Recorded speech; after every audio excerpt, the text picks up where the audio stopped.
এখনো আমার হৃদমাঝারে তোমার সেই বালক রূপের মিষ্টি চেহারাটাই ফুটে রয়েছে। জানি তুমি এখন অনেক বড় হয়ে গেছো, বয়স 20-এর কোঠা পেরিয়ে আরো বেড়ে গিয়েছে। এখন তুমি পূর্ণবয়স্ক যুবক। তোমার সেই যুবক রূপ, দেহবয়ব দেখার আকুল তৃষ্ণা আমার মনে। তুমি কি সেই আগের মতোই আছো, নাকি অনেকটা বদলে গেছো? সেটাও জানার খুব ইচ্ছে। তোমার মনে কি এখনো আমিই রয়েছি, নাকি অন্য কোনো রমণী সেটা দখল করে নিয়েছে? সেটাও জানার ভীষণ ইচ্ছে আমার। আচ্ছা, আমার মতো তোমার কি আমাকে দেখতে ইচ্ছে হয় না? আমাকে কি খুব করে মনে পড়ে না? আমার জন্য তোমার হৃদয় জুড়ে কি কোনো অনুভূতি সঞ্চার হয় না? সব প্রশ্নের উত্তর জানার খুব খুব ইচ্ছে হয় আমার। এতগুলো বছর ধরে তোমাকে দেখার, একটুখানি ছুঁয়ে দেওয়ার, দু চোখ ভরে তোমাকে প্রাণ ভরে দেখার জন্য মনটা কি পরিমাণ পুড়ে খা খা করছে, সেটা যদি তুমি দেখতে পারতে, তাহলে আমাকে আপন না করে তুমি কিছুতেই থাকতে পারতে না। বলে সবগুলো কাগজ একত্রিত করে এক জায়গায় জমা করলো রমণীটি। সবগুলো কাগজে আরিয়ানের ছোটবেলার বিভিন্ন মুহূর্তের ছবি স্কেচ করে আঁকা। সবগুলো হৃদিতা নিজের হাতে এঁকেছে। সেই সাথে অসংখ্য চিঠির সমাহার জমে রয়েছে। একটা রঙিন কাগজে পুনরায় চিঠি লিখতে আরম্ভ করলো সে। প্রিয়তম পুরুষ, শুরুতেই তোমার প্রতি এক আকাশ পরিমাণ ভালোবাসা রইল। তোমাকে আমি একদমই মিস করি না, কিন্তু কেন জানো? কারণ শয়নে, স্বপনে, জাগরণে সর্বদা তুমি আমার হৃদয় জুড়ে বিরাজ করো। যাকে প্রতি মুহূর্তে আমার হৃদয় মনে জায়গা দিয়ে রেখেছি, তাকে তো আর এক মুহূর্তের জন্য মিস করা যায় না। কারণ মিস তো তাকেই করা যায় যার সাথে আমাদের দীর্ঘ দূরত্ব সৃষ্টি হয়। আমাদের দুজনের মধ্যে দীর্ঘ দূরত্ব আছে ঠিকই, কিন্তু তোমার আর আমার মধ্যে মানসিক দূরত্ব একদমই নেই। তাই আমি তোমাকে মিস করতে পারি না। তবে তোমাকে দেখতে খুব ইচ্ছে হয়। আমার প্রতি তোমার ভালোবাসা দেখারও প্রবল ইচ্ছা হয়। জানি না সেটা আদৌ সম্ভব হবে কিনা, তবে আমার দৃঢ় বিশ্বাস তুমি আমাকে ভালোবাসবে। তুমি শুধু আমারই হবে। জোর করে কখনো ভালোবাসা হয় না, কিন্তু আমার ভালোবাসা, আবেগ যদি সত্যি হয়, তাহলে তুমি শুধু আমারই হবে। এটা আমার নিজের প্রতি দৃঢ় বিশ্বাস। তারপর একটু থেমে প্রশস্ত হেসে আবারও লিখতে শুরু করলো। একটা খুশির কথা কি জানো? আমি খুব দ্রুত তোমার কাছে আসছি। তোমার শহরে আবারও ফিরছি আমি। তবে সেই ছোট্ট হৃদি হয়ে নয়, পূর্ণবয়স্কা এক যুবতী হয়ে। যে ছোট্ট হৃদি তোমার কাছ থেকে নিতান্ত অবহেলায় এবং জোরপূর্বক দূর দেশে আসতে বাধ্য হয়েছিল। খুব তাড়াতাড়ি শত প্রতীক্ষার অবসান ঘটিয়ে, শত বাধা এবং বিপত্তি পেরিয়ে তোমার কাছে ফিরে আসছে সে। এবার শুধু দেখার অপেক্ষা, তুমি আমাকে ভালোবেসে আপন করে নাও কিনা। আমাদের নতুন অধ্যায় ভালোবাসা দিয়ে শুরু হয় কিনা। আমাদের ভালোবাসায় স্বপ্নের জগৎ ঝলমলিয়ে ওঠে কিনা। আল্লাহ যদি আমাদের দুজনকে দুজনের জন্য সৃষ্টি করে থাকেন, তাহলে আমাদের মিলন কেউ আটকাতে পারবে না। আর শুধু অল্প কিছু মুহূর্তের প্রতীক্ষা। সব শেষে বলবো, প্রিয় পুরুষ, আমি তোমাকে ভালোবাসি, নিজের থেকেও বহুগুণ বেশি। কিন্তু তুমি আমায় ভালোবাসো তো? উত্তরটা না হয় তোমার কাছ থেকেই জেনে নিব আমি। পুরোটা চিঠি লিখে শেষ করে সেটা বুকে জড়িয়ে ছাদের মাঝখানে গোল হয়ে ঘুরতে লাগলো হৃদিতা। লম্বা গোল জামা ছড়িয়ে পড়ে এক অপূর্ব সৌন্দর্যের সৃষ্টি করেছে। যেন কোনো মিষ্টি পরী শুভ্র জমিনের সঙ্গীতের তালে তালে নেচে উঠছে। মুখে তার মায়াবী হাসির ঝঙ্কার, পুরো দেহ অদ্ভুত আনন্দের দ্যুতিতে বারংবার নেচে উঠছে। সুন্দরবন যাওয়ার পর রাইসার একটা হোটেল বুক করলো। অপরূপ প্রাকৃতিক সৌন্দর্য, সুন্দরবন থেকে অনেকটা দূরে সেই হোটেল, কিন্তু সেখান থেকে প্রকৃতির অপরূপ সৌন্দর্য উপভোগ করা যায়। আরিয়ানরা সবাই এসে আগে ফ্রেশ না হয়ে চারপাশে সৌন্দর্য উপভোগ করতে লাগলো। শহরের যান্ত্রিক জীবনের তুলনায় এখনকার প্রাকৃতিক আবহাওয়া অনেক মনোমুগ্ধকর। বেশ কিছুক্ষণ চারপাশটা ঘোরাঘুরি করার পর সবাই যার যার মতো করে ফ্রেশ হয়ে নিল। বিকেল হয়ে গেছে, এজন্য খাওয়া দাওয়া করে সবাই একটা ঘুম দিল। কারণ কালকে রাতে কেউই ভালো করে ঘুমাতে পারেনি। ভ্রমণের উত্তেজনা আর লাগেজ গোছাতে গোছাতে কালকে রাতে ঘুম হয়নি, তাই এক দফা ঘুমিয়ে নিল। সন্ধ্যা 7টার দিকে সবার ঘুম ভেঙে গেল। সবাই এসে বারান্দায় বসলো। দোতলা হটলাইনের বারান্দাটা খুব বড়, চারিপাশে বেতের সোফা আর মাঝখানে একটা টি টেবিল। হোটেলের রুম আছে মোট 5টা। দোতলার সবগুলো রুম খুব করে বুক করে নিয়েছে আরিয়ানরা। তিনজন তিনজন করে সবগুলো রুম ভাগাভাগি করে নিল তারা। এদিকে আরিয়ান, শান্ত আর প্রীতম পড়েছে এক রুমে। আরিয়ান আর শান্তর বেশ ভালো বন্ধুত্ব হয়ে গেছে। রিহান এবং অন্যান্য ছেলেদের সাথেও ভালো বন্ধুত্ব হয়ে গেছে। একমাত্র প্রীতমের সাথেই ওর এখনও তেমনভাবে কথা বলা হয়নি। আসলে প্রীতমই ওর সাথে কথা বলতে চায় না, কেমন একটা মেসেজ দেখিয়ে ইগনোর চলে। আরিয়ানও তার সাথে একবারও কথা বলতে চায় না। বারান্দায় একত্রিত হওয়ার পর সবাইকে চা নাস্তা দেওয়া হলো হোটেল কর্তৃপক্ষের পক্ষ থেকে। শীতকালে হওয়ায় সবাই সোয়েটার আর চাদর জড়িয়ে নিয়েছে শরীরে। বেশ শীত আছে এখানে। ঢাকায় অতটা টের পাওয়া না গেলেও এই গাছগাছালি ভরা সুন্দরবনে বেশ ভালো শীত অনুভব করা যায়। বেশ অনেক পরিমাণ শীত আর মৃদুমন্দ বাতাসে চারপাশটা রূপকথার মতো লাগছে। খোলা বারান্দা আর খোলা আকাশের দিকে তাকালে জীবনের সব দুশ্চিন্তা যেন মুছে যায়। সবাই চা খাচ্ছে আর গল্প করছে। রাইসা, তুই সুন্দরবনে আসার কথা বলে খুব ভালো করেছিস। আমি তো ভাবতাম সুন্দরবনে কেউ যায় নাকি, কিন্তু এখন দেখছি এখানে এসে খুব ভালো করেছি, বলল ঈশিতা। আমারও খুব ভালো লেগেছে, রিস্কি বলল। আচ্ছা, তোরা কি খেয়ে দিয়ে আবার ঘুমিয়ে পড়বি নাকি? আমি কিন্তু এত তাড়াতাড়ি ঘুমাচ্ছি না। বিকালে ঘুমিয়ে এখন সারা রাত আর ঘুম আসবে না মনে হয়। আজকে রাত জেগে সবাই গল্প করব। হ্যাঁ, আমিও একমত রিয়ানের সাথে, বলল শান্ত। সবাই একমত হলে আরিয়ান আর রাইসাও একমত হয়ে যায়। চা খাওয়া শেষে সবাই ক্যারম খেললো। বারান্দার একপাশে বড় ক্যারম বোর্ড আছে।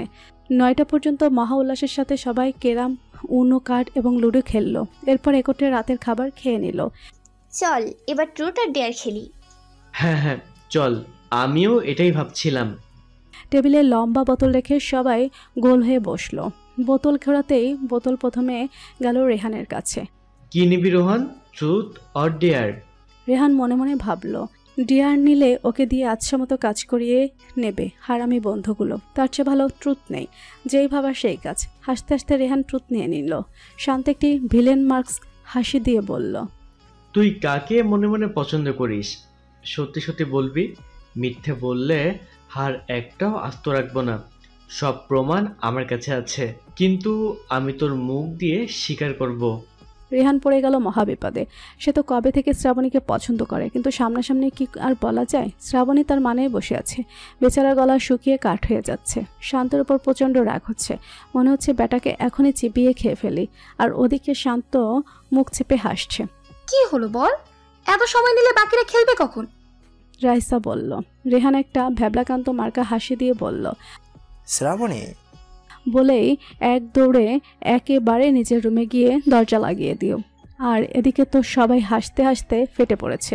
রেহান শ্রাবণীকে পছন্দ করে এটা তাদের ধারণাতেও আসেনি, কিন্তু শ্রাবণী রেহানের আচরণের সবই বুঝত। সেও মনে মনে রেহানকে পছন্দ করত, তবে কখনো মুখ ফুটে বলেনি। শ্রাবণী চাইছিল রেহান নিজের মুখ থেকে পছন্দ করার কথা বলুক।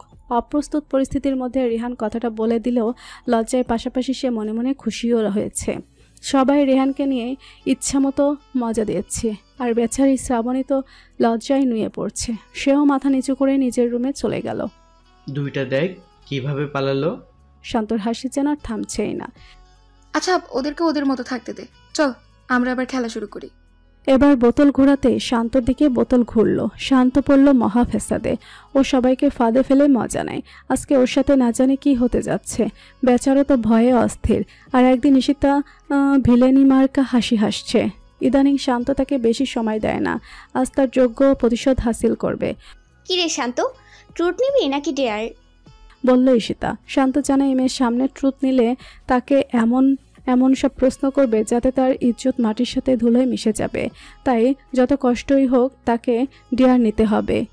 ডেয়ার? ঈশিতা যেন আকাশের চাঁদ হাতে পাওয়ার খুশি পেল। বেশ ভাব নিয়ে আয়েশি ভঙ্গিতে বসল। এক্ষুনি আমার জন্য আইসক্রিম নিয়ে আয় যা। শান্ত তো বিস্ময়ে থ হয়ে গেল। এই শীতের মধ্যে তুই আইসক্রিম খাবি?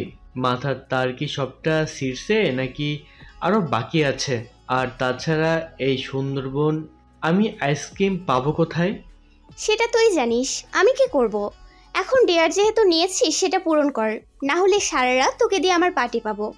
শীতের মধ্যে কিছুক্ষণ আইসক্রিম খেতে পারবে না ঈশিতা, তাও শান্তকে দিয়ে আইসক্রিম আনিয়েই ছাড়বে। কয়েকদিন আগে সে ছাত্রবেলা আইসক্রিম খেতে চেয়েছিল, কিন্তু শান্ত না করে দিয়েছিল।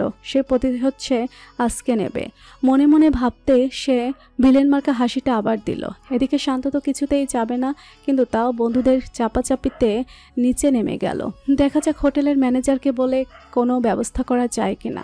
এদিকে খেলা আবার চালু হলো। এবারে বোতল পড়ল প্রীতমের দিকে। কেউ কিছু বলার আগে প্রীতম বলল, আমি ট্রুথ নেব। বাহ, তুই তো ভালোই অ্যাডভান্স। আজকে তোকে প্রশ্নটা আমি করি। তোর বর্তমান গার্লফ্রেন্ডের নাম কি?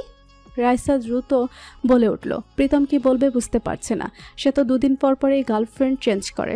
যদিও সে রাইসাকেই মন থেকে ভালোবাসে, কিন্তু সে গার্লফ্রেন্ড রাখে অনেকগুলো, আর রাইসা তা ভালো করে জানে। প্রীতমদের এদিকের রুক্ষ আচরণে কড়া জবাব দেওয়ার জন্যই রাইসা সবার সামনে এমন প্রশ্ন ইচ্ছে করে করেছে। প্রীতম মাথা নিচু করে বলল, নিধি। বাহ, সেই। আবার বোতল ঘোরানোর পর বোতল গিয়ে পড়ল রাইসার দিকে। আমিও ট্রুথ নিব। ঝটপট বলে ফেলল রাইসা। রাইসাকে কষ্ট পেতে দেখল রিয়ান। তুই কি কাউকে ভালোবাসিস? এই প্রশ্নের রাইসা যেন কিছুটা থমকে গেল। কিছুক্ষণ পর নিজেকে সামলে দিয়ে সলজ্জ মুখে বলল, হ্যাঁ। কে সে? এই কয়টা প্রশ্নের উত্তর দিব আমি? প্রশ্ন একবারই করা যায়, আর আমি সেটার উত্তর দিয়ে দিয়েছি যে পছন্দ করি, কিন্তু কাকে করি সেটা এখন আর বলবো না। কিন্তু রাইসা। রিয়ান আর কিছু বলতে যাবে, রাইসা তার সেই চিল্লাচিল্লিতে চোখের দৃষ্টি নিক্ষেপ করলো, আর সেই চোখের দৃষ্টিতে যেন ভস্ম হয়ে গেল রিয়ান। আর কিছু বলার সাহস পেল না। আবার বোতল ঘোরাতে ঘোরাতে দিয়ে পড়ল আরিয়ানের দিকে। ফারজাদ ডেয়ার নিল, আর ডেয়ার হিসেবে তাকে ভালোবাসার সংজ্ঞা জিজ্ঞেস করা হয়েছে। আরিয়ান চেয়ারে গায়েলিয়ে দিয়ে আকাশের পানে স্বচ্ছ দৃষ্টি নিবদ্ধ করে ঘোরলাগা আবেশী কণ্ঠে বলতে লাগলো, আমার কাছে ভালোবাসা মানে বিশ্বাস, ভরসা, মায়া, অনুভূতির মায়াজাল। প্রিয় মানুষটির আঙ্গুলের ভাঁজে আঙ্গুল রেখে নির্বিঘ্নে আনন্দ চিত্তে বিশ্বাসের পথ চলা। আমার কাছে ভালোবাসা মানে প্রিয় মানুষটির জন্য বুকের বাঁ পাশটাতে তার জন্য সূক্ষ্ম অথচ তীব্র আবেগ, মায়া আর একরাশ পরিমাণ ভালোবাসা জমিয়ে রাখা। সুখে দুঃখে সর্বদা তাকে বুকে জড়িয়ে রেখে তাকে ভরসার আশ্বাস দেয়া। শত বিপদ আর বাধা বিপত্তিতে একে অপরের হাত শক্ত করে ধরে রেখে এক হয়ে মোকাবেলা করা। আমার কাছে ভালোবাসা মানে শত দুঃখ, যন্ত্রণা আর কষ্টের মাঝেও প্রিয় মানুষটির মুখের একটুখানি হাসি দেখে হৃদয় মাঝারে গভীর শান্তি আর সুখের আভাস খুঁজে পাওয়া। তার একটুখানি ভালোবাসা, কেয়ার আর ভরসার হাতছানি পেলে নিজেকে পৃথিবীর সর্বশ্রেষ্ঠ সুখী ব্যক্তি মনে করা। আমার কাছে ভালোবাসা মানে জীবনের অন্তিম মুহূর্ত, অন্তিম নিঃশ্বাস পর্যন্ত তার হাতটা শক্ত করে ধরে রাখা। যৌবন থেকে বৃদ্ধ পর্যন্ত শুধু তাকেই নিঃস্বার্থ আর সীমাহীনভাবে ভালোবেসে যাওয়া। আরিয়ান আকাশে পূর্ণিমার চাঁদে যেন ছোট্ট হৃদির খিলখিল করে হাসতে থাকা মুখটা দেখতে পেল। এক অজানা গভীর আবেগ তার হৃৎপিণ্ডটাকে মুষড়ে ফেলতে লাগলো। কয়েক গুণ গতিতে সেটা তীব্রভাবে স্পন্দিত হতে লাগলো। সে গভীর নিষ্পলক দৃষ্টিজোড়া প্রচণ্ড আবেশে নিবদ্ধ করে রাখলো সে পূর্ণিমার চাঁদরূপী তার চাঁদের মতো মায়াময় ছোট্ট হৃদির নিষ্পাপ মুখের পানে। পরক্ষণেই সকলের হাততালি আর প্রশংসার আওয়াজে ধ্যান ভাঙল তার। পরদিন সারা সকাল ওরা সুন্দরবন ঘুরল। প্রাকৃতিক মনোমুগ্ধকর আবহাওয়ার বৈচিত্র্যময় জীবজন্তু দেখে এতদিনের পড়াশোনার চাপ আর ক্লান্তি যেন উধাও হয়ে গেল। আর রাতে চলল পুরোদমে আড্ডা, গল্প আর বিভিন্ন রকমের খেলা। দুইটা দিন খুব আনন্দ আর মজার সাথে কেটে গেল ওদের। বন্ধুদের সাথে থাকলে প্রতিটা মুহূর্তেই যেন রঙিন হয়ে যায়, স্মরণীয় হয়ে থাকে এক একটা ক্ষণ। জানা অজানা বিভিন্ন অ্যাডভেঞ্চার করলো সবাই মিলে। তৃতীয় দিন রাত্রে সবাই মিলে বারবিকিউ পার্টি করলো। হোটেলের সামনে বিশাল এক বাগান, চারপাশে অসংখ্য গাছপালা। তার মাঝে তারা নিজেরা আগুন জ্বালিয়ে গোল হয়ে বসে বারবিকিউ বানালো। গান, আড্ডা, দুষ্টমির মাঝে কেটে গেল আনন্দময় মুহূর্তগুলি। আকাশে সহস্র তারার ঝলকানি। এই মনোমুগ্ধকর পরিবেশে সবাই যেন হারিয়ে গেল। পরদিন ফিরে যেতে হবে ভেবেই সবার মনটা বিষণ্ণ হয়ে গেল। কিন্তু সবাই মিলে ঠিক করলো এভাবে সবাই মিলে ট্যুর দিবে 1 মাস পর পর। ক্যাম্পাসে বসে সকলে আড্ডা দিচ্ছে। সকালের মৃদু মন্দ শীত আর হালকা মিষ্টি রোদ ছুঁয়ে দিচ্ছে সবাইকে। আরিয়ানের বন্ধুরা আর রাইসার বন্ধুরা সবাই মিলেমিশে গেছে। এখন রাইসার আর আগের মতো র্যাগিং করে না। সবাই আড্ডা দিচ্ছে, কিন্তু রাইসা সেখানে অনুপস্থিত। সবাই এটা নিয়ে কথা বলছিল। তার কিছুক্ষণ পর এই রাইসা চলে এলো, ওর হাত ভর্তি গানের অ্যালবাম। কি রে রাইসা, কই ছিলে এতক্ষণ? আর তোর হাতে এগুলো কি? রাইসা মিষ্টি করে হেসে বলল, সারপ্রাইজ! এগুলো আমাদের সবার প্রিয় আরিয়ানের নিজের গাওয়া গানের অ্যালবাম, যেগুলো সম্পর্কে আরিয়ান তোদেরকে কখনো কিছুই বলেনি। শুধু আমাকে একবার বলেছিল। আসলে সে নিজে থেকে কারোর সামনে প্রকাশ করতে চায় না। আজ আমার পক্ষ থেকে তোমরা সবাই একটা একটা করে অ্যালবাম পাবে। শেষ কথাটা ক্যাম্পাসের সবাইকে উদ্দেশ্য করে বলল রাইসা। সত্যি নাকি রে আরিয়ান? আমরা তোর বন্ধু হয়েও তুই একবার আমাদেরকে এই কথাটা বললি না। আসলে আমি এখনই বলতে চাইনি। যখন প্রফেশনাল সিঙ্গার হতাম তখন তোরা এমনিতেই জেনে যেতি। আচ্ছা, এখন এসব কথা রাখো, তোমরা সবাই আরিয়ানের গানের অ্যালবামগুলো নাও। সবাইকে রাইসা একে একে গানের অ্যালবামগুলো দিতে লাগলো। সবাই তো এগুলো পেয়ে মহা খুশি। আরিয়ান খানের গান বলে কথা, একে তো তার হ্যান্ডসামনেস আর ট্যালেন্টের জন্য ভার্সিটির সবাই তাকে অনেক পছন্দ করে। এখন তার নতুন করে তার আরেক প্রতিভার কথা জেনে সবাই তো একেবারে খুশিতে গদগদ হয়ে গেছে। অ্যালবাম তো দিয়ে দিলে আরিয়ান, এবার এক্ষুনি তুমি আমাদেরকে ট্রিট দিবে। আরিয়ানের কাছে টাকা পয়সার কখনো কমতি থাকে না, কমতি শুধু তার ভালোবাসার, যেটাই বন্ধুগুলো পূরণ করে দিচ্ছে। তাদের জন্য তো নিজের জীবনও দিয়ে দিতে পারে আরিয়ান। আচ্ছা বেশ, তবে এখন না, ক্লাস ছুটির পর আমরা 5 স্টার হোটেলে যাব। যার যা খেতে ইচ্ছে পারো। হুররে! এদিকে বাসায় বসে আগে ফুসছে প্রীতম। ওর সহ্য হচ্ছে না আরিয়ানের প্রতি রাইসার এত প্রায়োরিটি ভালোবাসা। না পারছে কিছু করতে আর না পারছে সহ্য করতে। তখনই তার ফোনটা বেজে উঠল। তার রিসেন্ট গার্লফ্রেন্ড নিধি ফোন করেছে। রাগে ফোনটা ফ্লোরে হাসার মেরে ভেঙে ফেলল প্রীতম। পরদিন ক্লাসে যেতেই আরিয়ানের সাথে রাইসাকে দেখতে পেল প্রীতম। দুজনে হেসে হেসে কথা বলছে, যেটা তার একদমই সহ্য হলো না। এতদিনের সব ধৈর্যের বাঁধ ভেঙে তেড়ে গেল আরিয়ানের দিকে। সোজা আরিয়ানের কলার ধরে ফেলে বলল, তোর সাহস তো কম নয়, তুই রাইসার সাথে এভাবে ঘোরাঘুরি করিস?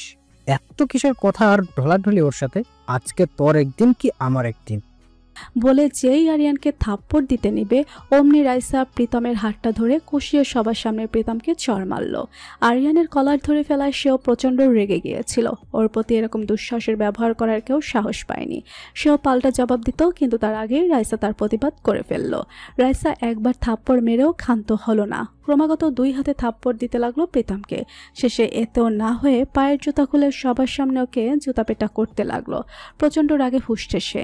আরিয়ান সহ ক্যাম্পাসের সবাই বিস্ময়ে হতভম্ব হয়ে গেল। আর প্রীতম সে তো মাথায় বজ্রপাত হয়েছে, এমন মুখভঙ্গি নিয়ে দাঁড়িয়ে রইল। কিছু বলার বা করার ভাষাও যেন সে হারিয়ে ফেলেছে। রাইসা, চুপ, একদম চুপ। একটা কথা বললে এখানেই তোকে জ্যান্ত মাটিতে পুঁতে ফেলবো। তোর সাহস কি করে হয় আরিয়ানের কলার ধরার, ওর সাথে এইভাবে কথা বলার? বল, কি করে সাহস হয় তোর? বলে আরও একটা চড় মারল প্রীতমের গালে। রাইসার হুঙ্কারে পুরো ক্যাম্পাস থমথমে হয়ে গেছে। টিচাররা সবাই এসে জমায়েত হয়েছেন। কি হয়েছে এখানে? এত হট্টগোল কিসের? গন্ডগোল কেন হচ্ছে? একজন প্রফেসর বললেন। রাইসা প্রীতমের দিকে আঙ্গুল ইশারা করে বলল, এই অভদ্র বেয়াদবটা আরিয়ানের সাথে অসভ্যতামি করেছে। একে এক্ষুনি শাস্তি দেওয়ার ব্যবস্থা করুন স্যার। থামো এবার, কি শুরু করছো তুমি? অসভ্যতামি করেছে আর যা করেছে ব্যাপারটা আমরা দেখব। তোমার এত চিৎকার চেঁচামেচি করার কি আছে? রাইসার কিছু না বলে আরিয়ানকে নিয়ে সেখান থেকে চলে গেল। প্রীতম প্রচণ্ড পরিমাণ রাগ আর ক্ষোভ নিয়ে ক্যাম্পাস থেকে হনহন করে চলে গেল। এটা তুমি কি করলে রাইসা? এত সিন ক্রিয়েট না করলেও পারতে। প্লিজ আরিয়ান, ওই বেয়াদবটার নাম আমার সামনে আর নিবে না। আজ তোমরা কেউ না থাকলে ওকে আমি বেরিয়ে ফেলতাম। আচ্ছা দোস্ত, যা হয়েছে সব ভুলে যা। বন্ধুদের মধ্যে তো কত কিছুই হয়, বলল রেহান। আজ থেকে ও আমাদের বন্ধু নয়। আমি যদি কখনো শুনেছি ওর সাথে তোরা যোগাযোগ রেখেছিস, তাহলে তোদের সাথে আমার সম্পর্ক শেষ। সবাই অবাক হয়ে গেল রাইসার কথায়, তবে কেউ কিছু বলল না। আর এদিকে প্রীতম যেন পাগল হয়ে গেছে। বাসায় এসে ড্রয়িং রুম থেকে শুরু করে নিজের রুম ভেঙে চুরে একাকার করে দিয়েছে। তার হুঙ্কার আর হম্বিতম্বিতে তার বাবা মিস্টার আরমান শেখ ছুটে এলেন। কি হয়েছে, এমন করছো কেন? প্রতিশোধ নিতে হবে বাবা, ভয়ঙ্কর প্রতিশোধ। আরমান শেখ বুঝলেন তার ছেলে আবার কোনো গন্ডগোল করে এসেছে।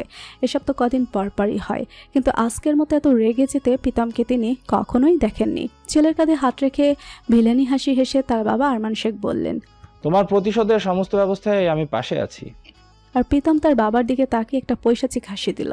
সেই হাসিতে যোগ দিল তার বাবা আরমান শেখ। রাইসার বাসায় ঈশিতা এসেছে। বেডরুমে রাইসা শুয়ে আছে আর তার পাশে বসে আছে ঈশিতা। তুই কি আরিয়ানকে ভালোবাসিস রাইসা?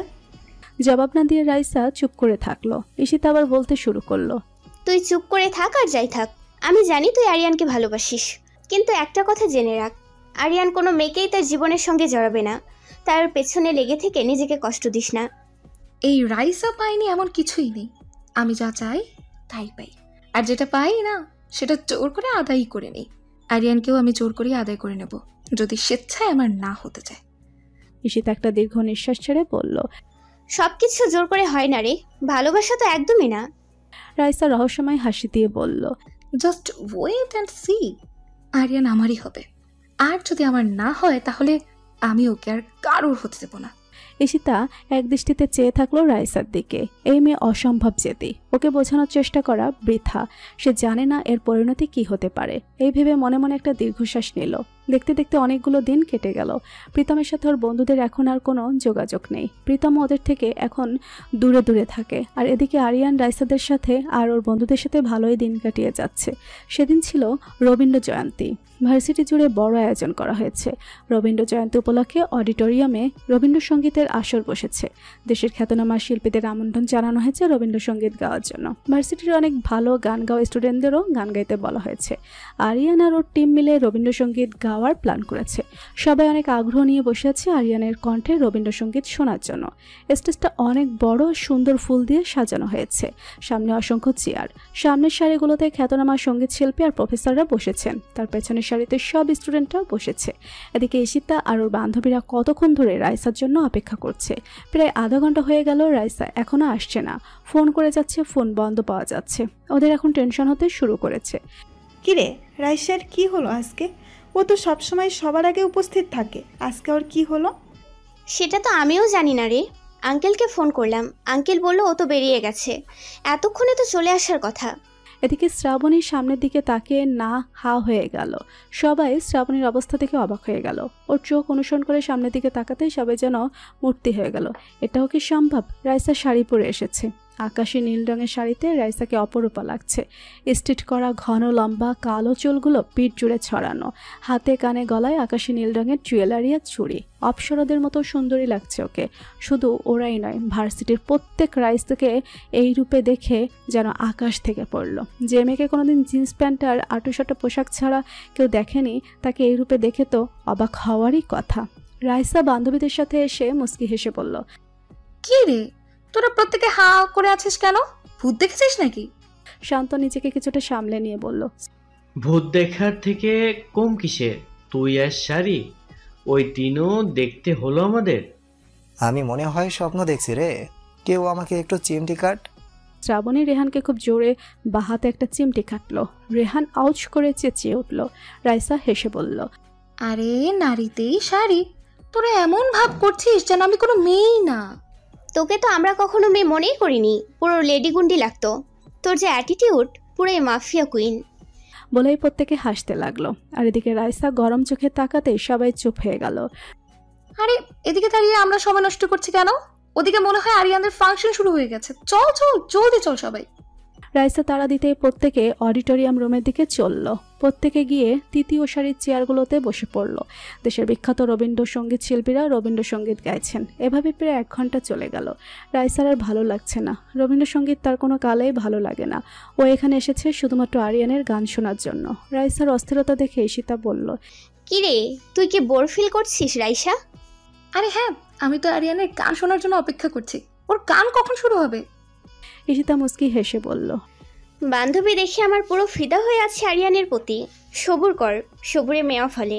রাইসা এবার আর গরম চোখে তাকালো না, বরং লজ্জা পেয়ে মুস্কি হাসলো। কিছুক্ষণ পরেই আরিয়ান আর বন্ধুরা এলো রবীন্দ্রসঙ্গীত গাওয়ার জন্য। আজ ওদের কাছে গিটার নেই, বরং আরিয়ানের হাতে একটা ভায়োলিন। রাইসা সহ প্রত্যেকে খুব আগ্রহ নিয়ে বসলো আরিয়ানের গান শোনার জন্য। আরিয়ান গাইতে শুরু করলো রবীন্দ্রনাথের সেই অমর প্রেমের সঙ্গীত। আমারও পরানো যাহা চায় তুমি তাই, তুমি তাই গো, আমারও পরানো যাহা চায়। তুমি সুখ যদি নাহি পাও, যাও সুখের সন্ধানে যাও। আমি তোমারে পেয়েছি হৃদয় মাঝে, আরো কিছু নাহি চাই গো, আমারও পরানো যাহা চায়। তুমি তাই গো আমারও পরানো যাহা চায়। আমি তোমারও বিরহে রহিব বিলীন, তোমাতে করিব বাস। দীর্ঘ দিবস দীর্ঘ রজনী দীর্ঘ বরষ মাস, যদি আরো কারে ভালোবাসো, যদি আরো ফিরে নাহি আসো, তবে তুমি যাহা চাও তাই যেন পাও। আমি যত দুঃখ পাই গো আমারও পরানো যাহা চায়। হাততালিতে মুখরিত হয়ে উঠল পুরো অডিটোরিয়াম ক্যাম্পাস। রবীন্দ্রসঙ্গীতের স্নিগ্ধতায় ছড়িয়ে পড়ল আরিয়ানের কণ্ঠ প্রতিটি মানুষের হৃদয়ে। ফাংশন শেষ করে সবাই উঠে যাচ্ছে, কিন্তু রাইসা তখনও সেই মুগ্ধতায় সেভাবে বসে আছে। তার দৃষ্টি এখনও আরিয়ানের বসে থাকা সেই চেয়ারটির দিকেই নিবদ্ধ হয়ে আছে। রাইসা, এই রাইসা ওঠ, কতক্ষণ ধরে ডাকছি তোকে। ঈশিতার চিৎকার আর ধাক্কাধাক্কিতে রাইসার যেন হুঁশ ফিরে এলো। কি হলো, এইভাবে চেঁচাচ্ছিস কেন? চেঁচাবো না, 10 মিনিট ধরে তোকে ডেকে যাচ্ছি আর তুই একধানেই সামনের দিকে তাকিয়ে আছিস। কি হয়েছে তোর? সত্যি সত্যি ভূত ভর করলো নাকি তোর মাথায়? আরে ধুর, কি সব বলিস এসব? বলে রাইসা চলে এলো অডিটোরিয়াম থেকে। পেছনে পেছনে ঈশিতাও এলো। আরিয়ান কই রে? আমি কি জানি, মনে হয় আর বন্ধুদের সাথে কোথাও বসে আড্ডা দিচ্ছে। রাইসা আরিয়ানকে খুঁজতে লাগলো, সাথে ঈশিতাও আসছে। একসময় দেখলেও আরিয়ান ক্যাম্পাসে বসে বন্ধুদের সাথে কথা বলছে। ও খুশি হয়ে দৌড়ে গেল তার দিকে, শাড়িতে পা পেঁচিয়ে পড়ে যেতে নিল। ঈশিতাকে ধরে ফেললো। সাবধানে চলবি তো। রাইসা তার কথায় পাত্তা না দিয়ে সিঁড়ি বেয়ে নিচে চলে গেল এক দৌড়ে। ওর কানের কাছে গুজে রাখা গোলাপ ফুলটা নিয়ে চলে এলো আরিয়ানের কাছে। প্রচণ্ড হাঁপাচ্ছে ও, তাও মুখে হাসি ফুটে আছে, এক অমায়িক তৃপ্তির হাসি। আরিয়ান রাইসাকে এই অবস্থায় দেখে বেশ অবাক হয়ে গেল। শাড়িতে রাইসাকে অসাধারণ লাগছে, কিন্তু এভাবে দৌড়ে আসার কারণ বুঝতে পারল না। কেউ কিছু বুঝে ওঠার আগেই ক্যাম্পাস ভর্তি সবার সামনে রাইসা আরিয়ানের সামনে লাল গোলাপ ফুলটা উঁচিয়ে ধরে বলতে লাগলো, আই লাভ ইউ আরিয়ান, অনেক অনেক ভালোবাসি তোমাকে, will you love me?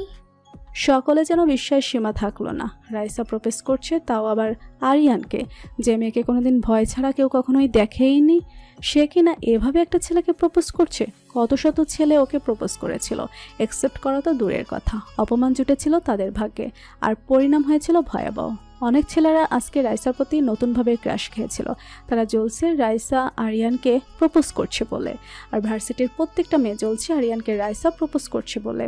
Farzad কিছুক্ষণ শান্ত দৃষ্টিতে রাইসার দিকে তাকিয়ে থাকলো। সে যেন বিস্ময় কাটিয়ে উঠতে পারছে না। অনেকক্ষণ শেষে একটা দীর্ঘশ্বাস নিয়ে আরিয়ান রাইসার উদ্দেশ্যে বলল, দেখো রাইসা, তুমি হয়তো জানো আমি কোনো মেয়ের সাথে কখনো রিলেশনে জড়াবো না। যদিও বা কখনো সামাজিকতার খাতিরে বিয়ে করতে হয়, তাহলে সেটা হবে জাস্ট ফর্মালিটি। আমার লাইফে প্রেম ভালোবাসা বলতে কিচ্ছু নেই, আর আমি চাই না কোনো মেয়েকে আমার জীবনের সাথে জড়িয়ে তাকে কষ্ট দিতে। মন থেকে কারোর জন্য কোনো ফিলিংস না আসলে আমি কাউকে কখনো ভালোবাসতে পারবো না। আর তোমাকে আমি একজন জাস্ট ফ্রেন্ড হিসেবে ভেবেছি, তোমার প্রতি কখনো অন্যরকম ফিলিংস অনুভব করিনি, ইভেন কোনো মেয়ের প্রতি কখনো হয়নি, আর ভবিষ্যতে হওয়ারও কোনো সম্ভাবনা নেই। তাই প্লিজ এরকম প্রপোজাল আমার সামনে আর করো না। I can't accept it. ভালোবাসা নিয়ে কিছুটা মিথ্যে ছিল আরিয়ানের শেষ কথাগুলোর মাঝে। ছোট্ট হৃদির প্রতি অনুভূতিগুলো সে সবার সামনে অপ্রকাশিতই রাখলো। অন্যদিকে পুরো ভার্সিটি ক্যাম্পাস নিশ্চুপ নিস্তব্ধ হয়ে গেল আরিয়ানের গম্ভীর ও শান্ত কণ্ঠের কথাগুলো শুনে। রাইসা তো যেন পাথরের মূর্তির মতো হয়ে গেল। তাকে আরিয়ান এভাবে রিজেক্ট করে দেবে সেটা সে কখনো কল্পনাতেও ভাবতে পারেনি। কত শত ছেলেকে সে রিজেক্ট করেছে, কিন্তু কেউ তাকে এভাবে রিজেক্ট করতে পারে সেটা তার কল্পনাতেও আসেনি। তাও ক্যাম্পাস ভর্তি এতগুলো ছেলে মেয়ের সামনে, যারা তার সামনে কখনো মাথা উঁচু করে দাঁড়াতে পারেনি। প্রচণ্ড অপমান বোধ আর রাগ হচ্ছে রাইসার। তাও বহু কষ্টে রাগ নিয়ন্ত্রণ করে আরিয়ানকে বলল, দেখো আরিয়ান, রিলেশনে যাওয়া মানে খারাপ কিছু নয়, আমরা আগের মতোই থাকবো, শুধু গার্লফ্রেন্ড বয়ফ্রেন্ড হয়ে। আরিয়ান পূর্বের মতো গম্ভীর কণ্ঠে বলল, দেখো রাইসা, এটা কখনোই সম্ভব না। আমি তোমাকে আগেও বলেছি আর এখনো বলছি, প্লিজ ট্রাই টু আন্ডারস্ট্যান্ড। এসব কথাবার্তা আর আমার সামনে কখনো বলবে না। তুমি শুধু আমার ফ্রেন্ড বলে তোমার সাথে ভদ্রভাবে কথা বলছি। অন্য কেউ হলে এই ভদ্রতাটুকুও থাকতো না। দিশার ঘটনাটা নিশ্চয়ই তোমার মনে আছে। রাইসা এবার আর নিজেকে সামলাতে না পেরে আরিয়ানকে থাপ্পড় দিতে নিলে আরিয়ান তার হাতটা ধরে ফেলল। রাইসা হাত ছোটানোর জন্য ছটফট করতে লাগলো। আরিয়ান শান্ত দৃষ্টি থেকে তার দিকে কিছুক্ষণ তাকিয়ে থেকে হাতটা ছেড়ে দিল। এই ভুল আর দ্বিতীয়বার করো না রাইসা। তুমি আমাকে কখনোই ভালোবাসোনি। এটা জাস্ট তোমার একটা মোহ কেটে গেলে তুমি আমাকে দূরে সরিয়ে দেবে, ঠিক যেমনটা এখনকার সময়ে সবাই একে অপরের প্রতি করে থাকে। শেষ কথাটা বাবা মায়ের প্রতি ক্ষোভ থেকে বলল আরিয়ান। সেখানে এক মুহূর্ত না দাঁড়িয়ে থেকে হন হন করে চলে গেল গাড়িতে করে। আর এদিকে রাইসা রাগে, ক্ষোভে, অপমানে, দুঃখে, কষ্টে নিজেকে সামলে রাখতে না পেরে চিৎকার করে কাঁদতে লাগলো। ওর বন্ধুরা ছুটে এলো ওকে সান্ত্বনা দেওয়ার জন্য, কিন্তু ভার্সিটির বাকি ছেলেমেয়েরা ওর কষ্টে বরং বেশ মজাই নিচ্ছে। কারণ রাইসা উগ্র ব্যবহার আর অহংকারের জন্য সবার সাথে অনেক খারাপ ব্যবহার করত, অনেককে বাজেভাবে অপমান অপদস্থ করেছে। তাই সবাই এখন তার দুর্দিনে গায়ে আগুন লাগানো হাসি হাসছে। বিশেষ করে মেয়েরা তো দ্বিগুণ খুশি হয়েছে, কারণ একদিকে তো তাদের ক্রাশ বয় আরিয়ান তাকে রিজেক্ট করে দিয়েছে, আর অন্যদিকে তাদের এতদিনের অপমানের বদলাও নিয়ে নিয়েছে। রাইসা উঠে দাঁড়িয়ে চোখের পানি মুছে নিল। শক্ত হয়ে দাঁড়িয়ে দ্রুত পায়ে চলে গেল ক্যাম্পাসের বাহিরে। রাইসার বাকি বন্ধুরাও যে যার মতো করে চলে গেল। এখন রাইসাকে বুঝিয়ে লাভ নেই, মাথা শান্ত হলে আপনা আপনি সব বুঝে যাবে। এদিকে রাইসা বাসায় এসে সব কিছু ভাঙচুর করতে লাগলো। উন্মাদ হয়ে গেছে যেন, সামনে যাকেই পাচ্ছে তাকেই কিছু না কিছু দিয়ে আঘাত করছে। কেউ আর ভয়ে সামনে আসতে চাচ্ছে না। ঘরে এসে ঘরের সব কিছু ভেঙে গুড়িয়ে ফেলেছে। তার বাবা মা রাইসার এমন উগ্র ব্যবহার দেখে অভ্যস্ত। রেগে গেলে হরহামেশা এমন আচরণ করে রাইসা। রাগ কমে গেলে এমনিতেই ঠিক হয়ে যাবে। তাই আর মেয়েকে ঘাটলেন না তারা। নিজেদের প্রতিও বেশ বিরক্ত অনুতপ্ত তারা। একমাত্র মেয়েকে বেশি আদরে বড় করতে গিয়ে একদম বিগড়ে ফেলেছেন তারা। এখন আর চাইলেও সঠিক বুঝদার করে তৈরি করা সম্ভব না। মেয়েটা পুরোপুরি উগ্র মেজাজি হয়ে বিগড়ে গেছে। কোনো কিছুর প্রতি জেদ করলে সেটা করেই ছাড়ে। রাগে কাঁপতে কাঁপতে রাইসা নিজে নিজে বলল, তুমি নিজেও জানো না আরিয়ান খান, তুমি কত বড় ভুল করেছো। এই ভুলের মাসুল তোমাকে কি দিয়ে যে শোধ করতে হবে তা তুমি নিজেও জানো না। এই রাইসাকে রিজেক্ট। হাতের সামনে থাকা ফুলদানিটা দিয়ে ড্রেসিং টেবিলের আয়নার সামনে আঘাত করলো রাইসা। আয়না ভেঙে চুরমার হয়ে গেল। পস্তাতে হবে তোমাকে আরিয়ান। এই রাইসাকে অপমান আর কষ্ট দেওয়ার শাস্তি তোমাকে পেতেই হবে। রাইসাকে আরিয়ান রিজেক্ট করে দেওয়ার পর রাইসা এমন ব্যবহার করছে যেন আরিয়ানের সাথে তার কিছুই হয়নি। আগের মতো বেশ নর্মাল ব্যবহার করছে। ওর ফ্রেন্ড সার্কেলের সবাই তো অবাকের উপর অবাক হচ্ছে। এতটা অপমানের পর রাইসার মতো একটা মেয়ে কীভাবে ঠিক থাকতে পারে। ঈশিতার ব্যাপারটা কেমন যেন সন্দেহ লাগতে লাগলো। রাইসা আরিয়ানের কাছে যেয়ে বলতে লাগলো, আই এম সরি আরিয়ান, আসলে আমি বুঝতেই পারিনি যে তুমি প্রেম রিলেশন এসব পছন্দ করো না। আমার তোমাকে এসব বলা একদম ঠিক হয়নি, আর অমনভাবে রিয়াক্ট করা উচিত হয়নি। তুমি প্লিজ আমায় মাফ করে দাও। আরিয়ান হালকা হেসে শান্ত কণ্ঠে বলল, তুমি যে নিজের ভুল বুঝতে পেরেছো এটাই অনেক রাইসা। আমি তোমাকে আগেই মাফ করে দিয়েছি, আর গতকাল আমার ব্যবহারে কষ্ট পেয়ে থাকলে সরি। আমি তোমাকে আগের মতোই ফ্রেন্ড ভাবি রাইসা, তুমিও সব ভুলে যাও। পেছন থেকে ঈশিতারা সবাই আসলো। যাক বাবা, তোরা মিলে গেলি, এতে আমরা অনেক খুশি হয়েছি। আমি তো ভেবেছিলাম তোরা আর কোনোদিন এক হবি না, তাহলে আমাদের ফ্রেন্ড সার্কেলটা নষ্ট হয়ে যেত। এভাবে হাসি আনন্দের মধ্যে সবাই এক হয়ে গেল। কিন্তু আসলে কি সব ঠিক হয়ে গেছে, নাকি কোথাও কোনো অজানা ষড়যন্ত্র জানা পাচ্ছে? আরিয়ানের আম্মু মিসেস শায়লা খান সুইডেন থেকে সবেমাত্র ফিরেছেন। বাড়ির সব কাজের লোকেরা তাকে খুব আন্তরিক অভ্যর্থনা দিল। সুন্দর করে বাড়িটা সাজিয়ে রেখেছে সবাই। মিসেস শায়লার পছন্দের সব খাবার রান্না করে রেখেছে। আরিয়ান আর বাবাও সব মান অভিমান ভুলে মিসেস শায়লাকে উষ্ণ স্বাগতম জানালেন। মিসেস শায়লার আসবার কথা শুনে ডক্টর রেজা চৌধুরীও তাদের বাড়িতে এসেছেন। সবাই মিলে একসাথে গল্পগুজব আর খাওয়া দাওয়া করছিল। হঠাৎ এই বাড়ির কলিং বেলটা বেজে উঠল। কাজের মহিলা ফরিদা বেগম গিয়ে দরজা খুলতে ভেতরে প্রবেশ করলো। বেগুনি রঙের গাউন পরিহিতা এবং লাগেজ হাতে এক সুন্দরী মেয়ে। ড্রয়িং রুমে প্রবেশ করতে মেয়েটি চিৎকার করে ডাকতে লাগলো, মনি, আঙ্কেল, আরিয়ান, বাবা, তোমরা সবাই কোথায়? ড্রয়িং রুম থেকে এক অপরিচিত মেয়ের কণ্ঠ শুনে সবাই ড্রয়িং রুমে ছুটে এলো। সুন্দরী আর ষোড়শী এক তরুণীকে দেখে সবাই অবাক হয়ে গেল। মেয়েটির চালচলন আর পোশাক আশাক বিদেশি ভাবভঙ্গি স্পষ্ট হয়ে উঠেছে। কে তুমি? এখানে কি করছো? মিসেস শায়লা জিজ্ঞেস করলেন। মেয়েটির চোখে পানি এনে বলল, আমাকে চিনতে পারছো না মনি? আমি তোমাদের রিদি, হুমায়রা চৌধুরী রিদি। সবাই যেন হতবাক হয়েও গেল। আমজাদ কবির সাহেব আর ডক্টর রেজা চৌধুরীর চোখ ছলছল করে উঠল। মিসেস শাইলো আবেগাপ্লুত হয়ে উঠলেন। সবার শেষে ধীরে ধীরে এলো আরিয়ান। আরিয়ান কোনো কিছু বুঝে উঠতে পারছে না। মিসেস শাইলা কোনো কথা না বলে মেয়েটিকে জড়িয়ে ধরলেন। একে একে আমজাদ কবির সাহেব আর ডক্টর রেজা চৌধুরীও জড়িয়ে ধরল। সবার চোখে আনন্দের পানি। এতদিন পর আমাদের কথা মনে পড়লো রে মা। রেজা চৌধুরী কাঁদতে কাঁদতে বললেন। মেয়েটা কান্না করতে করতে বলল, অনেক কষ্ট হয়েছে বাবা তোমাদের ছাড়া থাকতে, কিন্তু শেষে আর থাকতে না পেরে ছুটে চলে এলাম তোমাদের কাছে। সবাই অনেক কথা বলছে মেয়েটিকে। আরিয়ান তখনও নিশ্চুপ ভূমিকা পালন করছে। অবাক চোখে জিজ্ঞেস করল, কে এই মেয়েটি বাবা? আমজাদ কবির সাহেব চোখে পানি আর মুখে হাসি নিয়ে বললেন, ও আমাদের রিদিতা, তোর রেজা আঙ্কেলের মেয়ে, তোর ছোটবেলার খেলার সাথী। কত সময় কাটিয়েছিস ছোটবেলায় ওর সাথে, ও তো সেই রিদি।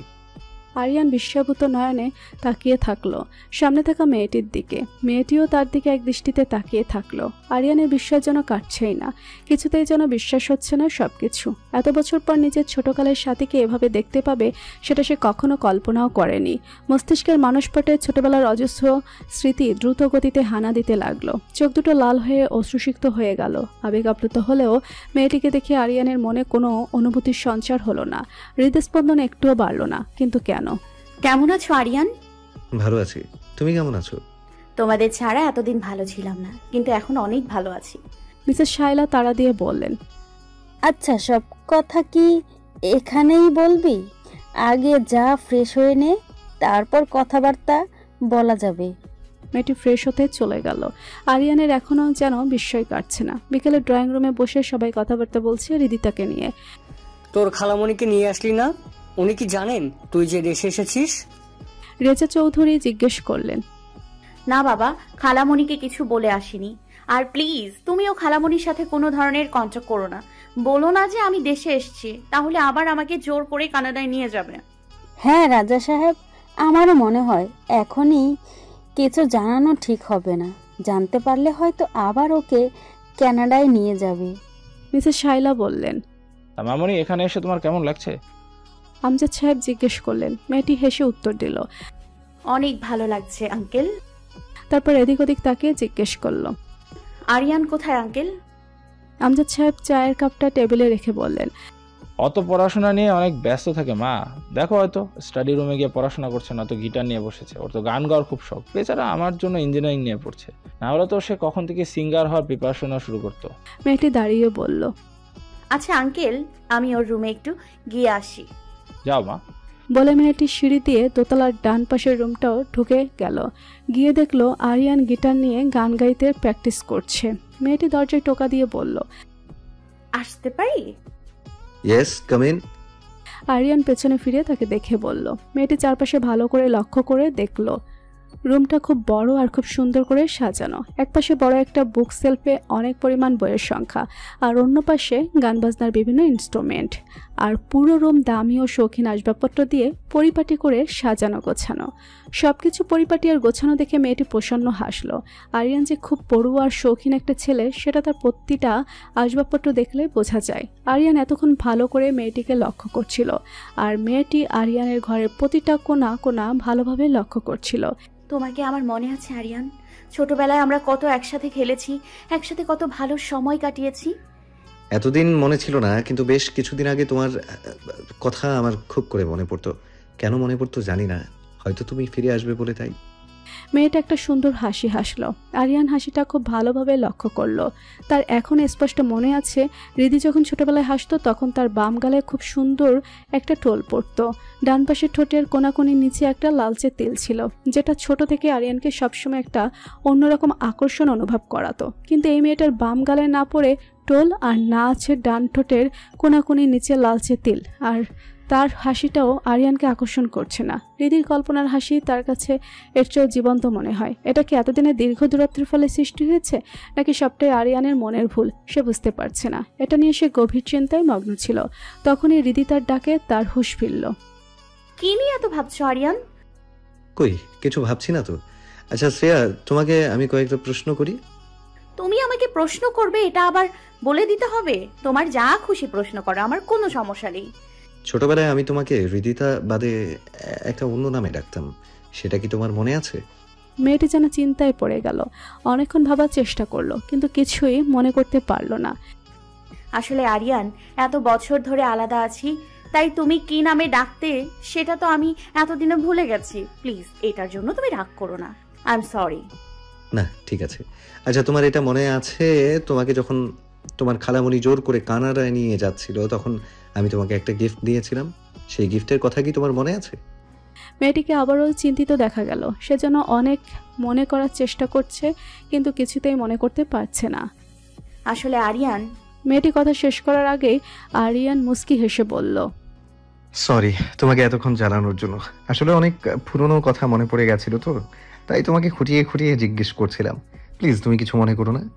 আরে না না না আরিয়ান, আমি কি মনে করব? উল্টো আমার চিন্তা হচ্ছে প্রশ্নগুলোর উত্তর না দেওয়ার কারণে। তুমি কিছু মনে করনি তো? না, কিছু মনে করিনি। আচ্ছা, শুনেছি তুমি অনেক ভালো গান গাও, আমাকে তুমি গান শোনাবে? অবশ্যই শেখাবো। জানো তো, এই গানের ভেতরে আমার জীবন লুকিয়ে আছে। নিজে গাওয়ার পাশাপাশি অন্যকে শিখিয়েও আমি খুব আনন্দ পাই। গানের মাধ্যমে নিজের সবটুকু সত্তাকে অন্যের মাঝে ছড়িয়ে দিতে চাই। আচ্ছা, তাহলে এখন একটা গান গেয়ে শোনাবে প্লিজ? एक तुम्हें चाहने के अलावा और कुछ हमसे होगा नहीं, बोल दो ना जरा दिल में जो है छुपा, मैं किसी से कहूँगा नहीं, बोल दो ना जरा दिल में जो है छुपा, मैं किसी से कहूँगा नहीं, मैं किसी से कहूँगा नहीं। বিপরীতে আরিয়ান একটা মনোমুগ্ধকর হাসি দিল। হৃদিকে উপহার দিল সিঙ্গার কেকের দিল ইবাদত গানটি। হৃদিতের সাথে আরিয়ান তার বন্ধুদের সাথে পরিচয় করিয়ে দিল। সবাই হৃদিতের সাথে ভালো মতো পরিচিত হয়ে অল্প সময়ের মধ্যেই বন্ধু হয়ে গেল। রাইসা হৃদিতের সাথে এমন ব্যবহার করছে যেন তার কতদিনের চেনা। খুব আপন করে নিয়েছে হৃদিতাকে। এতে আরিয়ান যতটা না অবাক হয়েছে, তার থেকে দ্বিগুণ অবাক হয়েছে রাইসার ফ্রেন্ড সার্কেলের সবাই। রাইসার সবকিছু এত সহজভাবে নিচ্ছে কি করে, সেটাই সবাই ভেবে পাচ্ছে না। তবে ও যে সবকিছু ভুলে সব মেনে নিয়েছে, এটাই অনেক তাদের কাছে। ড্রয়িং রুমে বসে আলোচনা করছিলেন মিসেস শায়লা, আমজাদ কবির ও ডক্টর রেজা চৌধুরী।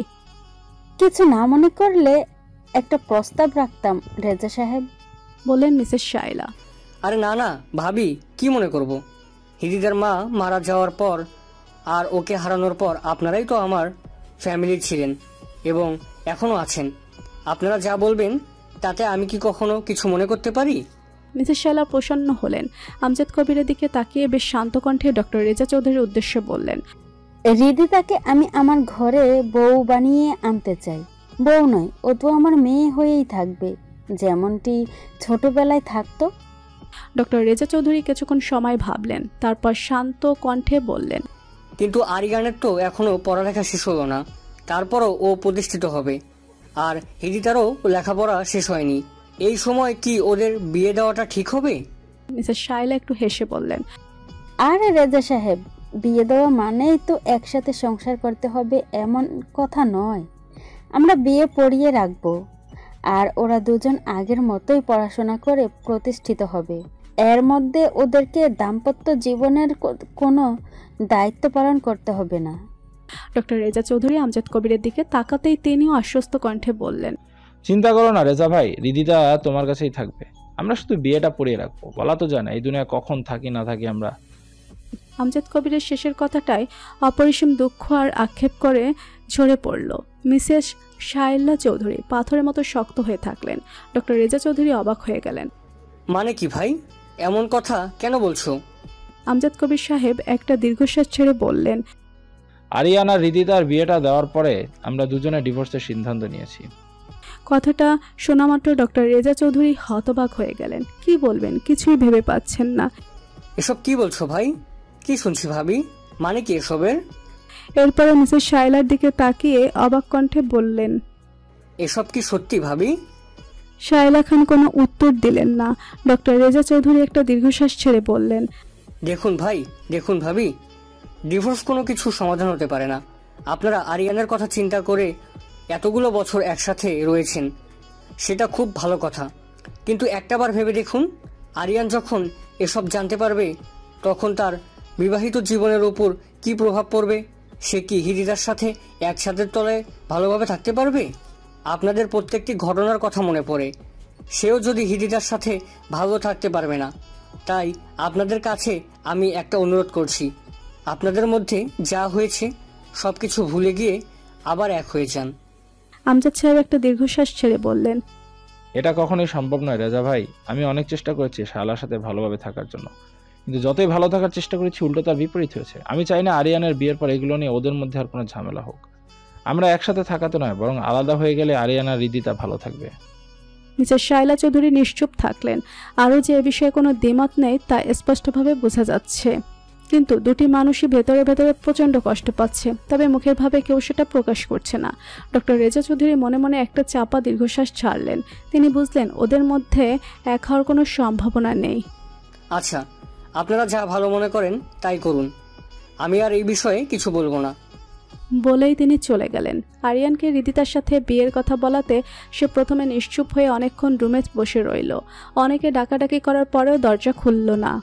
তার এসব বিয়ে, প্রেম, ভালোবাসা নিয়ে কোনো ইন্টারেস্ট নেই। এগুলো তার কাছে অন্য সব বিষয়ের মতো জাস্ট একটা ফর্মালিটি মনে হয়। কিন্তু এখন তার অবচেতন আর তৃষ্ণার্ত হৃদয় ভালোবাসা চাচ্ছে, মন থেকে হৃদিতাকে চাইছে। এখন হৃদিতার সাথে বিয়ে হলে তার তো খুশি হওয়ার কথা, কিন্তু সে কিছুতেই খুশি হতে পারছে না। তার চোখের সামনে থাকা মেয়েটি তার ছোট্ট হৃদির যুবতী রূপ, সেটা কেন এক অজানা কারণে সে কিছুতেই মানতে পারছে না। বারবার মনে হচ্ছে কোথাও কোনো একটা ভুল হচ্ছে। তাছাড়া একটা বিষয় তাকে খুব ভাবাচ্ছে, ছোটবেলার হৃদির সাথে তার এই হৃদির যেন আকাশ পাতাল তফাৎ। মেয়েটা তার করা একটা প্রশ্নেরও সঠিক উত্তর দিতে পারল না সে। ছোটবেলার কোনো আচরণেরই মিল খুঁজে পাচ্ছে না সে। অবশ্য মানুষ ক্ষণে ক্ষণে পরিবর্তন হয়, তার উপর বিদেশে গিয়েছে এত বছর হলো, তার মধ্যে পরিবর্তন থাকা আবশ্যক। কিন্তু তাও আরিয়ানের মনে হচ্ছে এই হৃদি তার সেই হৃদি নয়। সেই ছোট্ট হৃদির জন্য সে সবসময় একটা শান্তি অনুভব করত। বয়স কম হওয়া সত্ত্বেও সে বুঝেছিল ছোট্ট হৃদির প্রতি তার একটা অন্যরকম দুর্বলতা আছে। কিন্তু বর্তমানে যে হৃদিটা এই বাড়িতে আছে, কয়েকটা দিন আরিয়ানের সাথে আছে, কিন্তু তার প্রতি সেরকম কোনো আকর্ষণই অনুভব করছে না। কিন্তু বাবা মায়ের ইমোশনাল ব্ল্যাকমেলে সে এক প্রকার ঘোরের মধ্যেই বাধ্য হলো বিয়েতে মত দিতে। ঘরোয়াভাবে শুধু নিকট আত্মীয়দের আর বন্ধুদের দাওয়াত দিয়ে আরিয়ান তার হৃদিতার বিয়েটা দেওয়ার কথা চিন্তা করেছিলেন আমজাদ সাহেব। কিন্তু আরিয়ানের বন্ধুরা জোরাজোরি করলো যে তাদের এত ভালো একজন ফ্রেন্ডের বিয়ে খুব ধুমধাম করে হওয়া চাই। এছাড়াও তারা খুব প্রভাবশালী ফ্যামিলি থেকে বিলং করে। তাই আমজাদ সাহেব তার সিদ্ধান্ত বদলালেন। দেশের খ্যাতনামা আর প্রভাবশালী শিল্পপতিদের তিনি দাওয়াত দিলেন আরিয়ানের বিয়েতে। খুব বড় আর ধুমধাম করে আয়োজন করলেন। ড্রেসিং রুমে এক কোণে বসে আছে আরিয়ান। তার কেন যেন মনে হচ্ছে কোথাও খুব বড় একটা ভুল হচ্ছে। তার মনে বিয়েতে কিছুতেই সায় দিচ্ছে না। ভেতরে ভেতরে সে প্রচন্ড ছটফটানি অনুভব করছে। অস্থির হয়ে একসময় পায়চারি করতে লাগলো। ততক্ষণে ওর বন্ধুরা সবাই এসে পড়লো। তন্ময় অবাক হয়ে জিজ্ঞাসা করলো, কিরে তুই এখন রেডি হসনি? ওদিকে হৃদিতা তো রেডি হয়ে বসে আছে। ওরা সব ছেলেরা এখন একে অপরকে তুই করে ডাকে। রেহান এগিয়ে এসে বলল, তুইও না বেটা অনেক স্লো হয়ে গেছিস। বিয়ের আগেই এত স্লো হয়ে গেলে বিয়ের পরে কি করবি? তখন তো আমাদেরকে ভুলেই যাবে। বলে সবাই হাসতে লাগলো। কিন্তু আরিয়ানের চিন্তিত মুখশ্রী দেখে শান্ত বলল, কিরে দোস্ত, তুই কি কোনো কিছু নিয়ে টেনশন করছিস? আরিয়ান ফ্যাকাশে মুখে বলল, কেন জানি না মনটা খুব অস্থির অস্থির লাগছে। কোথাও কোনো ভুল হচ্ছে না তো? আরে ইয়ার, তুই শুধু শুধু টেনশন করছিস। কিচ্ছু হয়নি, তুই শুধু রেডি হয়ে আয়। বলে ওরা চলে গেল। আরিয়ান একটা দীর্ঘশ্বাস ছেড়ে রেডি হতে লাগলো। আরিয়ানদের বিশাল বড় বাগান বাড়িতে দুদিকে খুব বড় করে স্টেজ করা হয়েছে। আলোকসজ্জা আর মেহমানদের আনাগোনাতে মুখরিত হয়ে উঠেছে বিয়ে বাড়ি। চোখ ধাঁধানো সৌন্দর্য চারিদিকে। কাজী সাহেব প্রথমে বিয়ে পড়াতে গেলেন হৃদিতার কাছে। হৃদিতা প্রথম দিকে কিছুই বলছিল না। এটা সবাই প্রথমে স্বাভাবিকভাবেই নিল। বিয়ের কোনো একটু তো লজ্জা পাবে। কিন্তু প্রায় 10 মিনিট অতিবাহিত হয়ে যাওয়ার পরও যখন সে কবুল বলল না, তখন সবাই খুব চিন্তিত হয়ে পড়ল। হৃদিতাকে জোরাজোরি করতে লাগলো কবুল বলার জন্য। ঠিক সেই সময় হৃদিতা নামক মেয়েটা একটা অবাক কাণ্ড করে বসলো। স্টেজ থেকে নেমে এসে সোজা চলে গেল মেহমান ভর্তির সকলের সামনে। এসে চিৎকার করে সবার সামনে বলতে লাগলো, আমি এই বিয়ে করব না। আরিয়ান একটা চরিত্রহীন ছেলে। ও বিয়ের আগে আমার সাথে ঘনিষ্ঠ হতে চেয়েছে, আমার সাথে জোর করে ইন্টিমেট হতে চেয়েছে। ওর মতো একটা লম্পট চরিত্রহীন ছেলেকে আমি কিছুতেই বিয়ে করব না। সবাই বিস্ময়ে হতভম্ব হয়ে গেল। মেয়েটার কথার আগামাথা কিছু বুঝতে পারছে না আরিয়ান আর আরিয়ানের ফ্যামিলি।